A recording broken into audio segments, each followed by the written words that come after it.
Hi guys, तो मैं आज आपको बताने जा रहा हूँ कि किस प्रकार से आप अपने बोर्ड एग्जाम्स में इंग्लिश के पेपर को अटेम्प्ट करके ज़्यादा से ज़्यादा नंबर ला सकते हो। ठीक है, तो सबसे पहला क्या काम रहेगा आपका कि आप वैसा सेक्शन देखो जिसमें आप क्या कर सकते हो, maximum number of question attempt कर सकते हो, जिसमें मैक्सिमम नंबर ऑफ क्वेश्चन आपको आता है। ठीक है, और उसी सेक्शन को सबसे पहले आप करो, चाहे वो सेक्शन बी हो या सेक्शन सी हो, आप हेडिंग दो और उसको लिखना शुरू कर दो। ठीक है, और सपोज करो कि एक दो क्वेश्चन बाई चांस आपको उसमें नहीं आ रहा है, तो उतना आप प्रॉपर गैप छोड़ दो, उसके बाद से नेक्स्ट सेक्शन स्टार्ट करना है। ठीक है, आप ऐसा मत करना कि सेक्शन बी का 2 क्वेश्चन लिख दिया, उसके बाद फिर सेक्शन सी का 1 क्वेश्चन लिख दिया, फिर सेक्शन ए का 1 क्वेश्चन लिख दिया। तो इस तरीके से आपका इंप्रेशन बहुत ही गंदा पड़ता है एग्जामिनर के ऊपर। ठीक है, तो इस वजह से याद रखिएगा, पहला इंप्रेशन आखिरी इंप्रेशन होता है, इस वजह से इंप्रेशन अच्छा बनाना है अपने पेपर पे। ठीक है, सेकंड टिप आपका क्या रहेगा कि कितने मार्क्स के लिए कितना लाइन लिखना है, भैया एमसीक्यू कैसे लिखना है, वो सारी बात मैं बताता हूँ। ठीक है,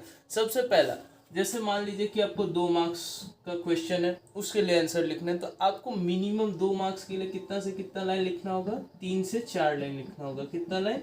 3 से 4 लाइन लिखना होगा। और साथ ही साथ जैसे कि एमसीक्यूज हो गया। ठीक है, तो अब एमसीक्यू को आपको कैसे अटेम्प्ट करना है, तो पहले आपको लिखना है कि कौन सा ऑप्शन करेक्ट है। ठीक है, तो जैसे ए ऑप्शन करेक्ट हुआ तो ए कर दिया, उसके बाद से एरो दे करके जो भी ऑप्शन में है उसको लिखना है। ठीक है, लिखिएगा जरूर, इसको सिर्फ ऑप्शन दे करके ना छोड़ देना। ठीक है, तो सबसे पहला आपका काम क्या, वैसा सेक्शन डिसाइड करो जिसमें मैक्सिमम नंबर ऑफ क्वेश्चंस आते हैं।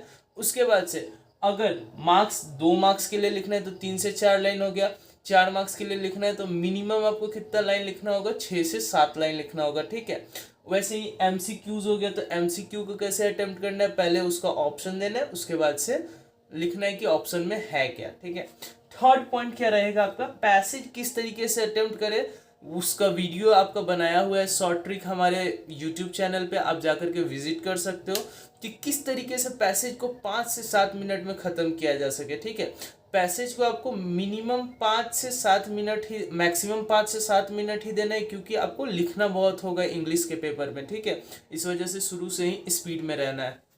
नेक्स्ट आपका क्या है कि लेटर और पैराग्राफ को कैसे लिखे, तो इसका भी यूट्यूब पे वीडियो बनाया हुआ है। ठीक है, लेटर आप हमेशा याद रखना। ठीक है, कि इस तरीके से आपका बोर्ड पेपर का फॉर्मेट रहता है, तो कभी भी आपको लेटर लिखना है तो कहाँ से आप स्टार्ट करोगे, यहाँ से स्टार्ट करोगे।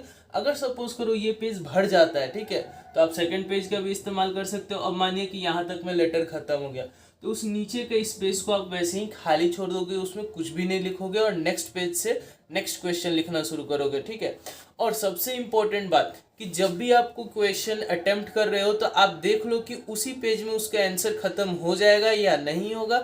अगर नहीं होने वाला होगा उसी पेज में आंसर खत्म, तो आप नेक्स्ट पेज में लिखोगे। ठीक है, तो आई होप कि आपको ये वीडियो अच्छा लगा होगा। अगर अच्छा लगा तो please like share and subscribe. Thank you.